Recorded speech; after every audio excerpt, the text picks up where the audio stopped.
না, আপনারা জানেন যে আমাদের মনোনয়নপত্র দাখিল করা এবং সময় ছিল আসলে 20 আগস্ট পর্যন্ত।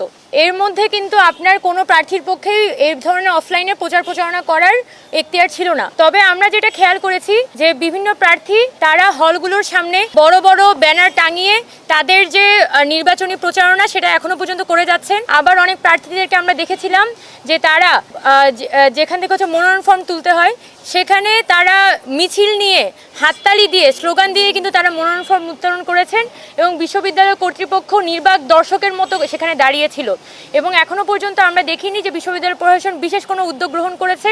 আজকে প্রশাসনের পক্ষ থেকে একটি নির্বাচন কমিশনের পক্ষ থেকে একটি প্রেস একটি নির্দেশনা দেওয়া হয়েছে, একটি নির্দেশিকা দেওয়া হয়েছে। সেখানে তারা বলেছে যে যে সকল প্রার্থী এ ধরনের ব্যক্তিগত প্রচারণা রাস্তাঘাটে করে যাচ্ছেন তারা যাতে সেটা থেকে বিরত থাকে এবং তাদের যে পোস্টার ব্যানারটি আছে সেটা যাতে তারা নামিয়ে ফেলে। কিন্তু আজকে আমি কবি সুফিয়া কামাল হলের সামনেও দেখেছিলাম যে এতদিন পর্যন্ত যে ব্যানারগুলো ছিল আমাদের হলের সামনে এখনো পর্যন্ত কিন্তু সেগুলো আছে এবং প্রার্থীরা কিন্তু তাদের ওই ব্যানারগুলো এখনো পর্যন্ত সরায়নি। অর্থাৎ বোঝাই যাচ্ছে যে এখানে প্রশাসনের পক্ষ থেকে নামকাও আসতে তারা কিন্তু কিছু উদ্যোগ গ্রহণ করছে, কিন্তু তাদের পক্ষ থেকে নির্বাচন কমিশনের পক্ষ থেকে এই আচরণবিধি ভঙ্গের জন্য যে ধরনের শক্ত অবস্থান নেওয়া দরকার ছিল সেটা এখনো পর্যন্ত আমরা প্রশাসনের পক্ষ থেকে দেখতে পাচ্ছি না। ফলাফল হিসেবে আমরা এই স্বতন্ত্র শিক্ষার্থী ঐক্যের পক্ষ থেকে আমরা আশঙ্কা করছি যে এখানে নির্বাচনের দিন প্রশাসনের এই ধরনের উদাসীনতার কারণে নির্বাচনের দিন এখানে লাইন জ্যামিং থেকে শুরু করে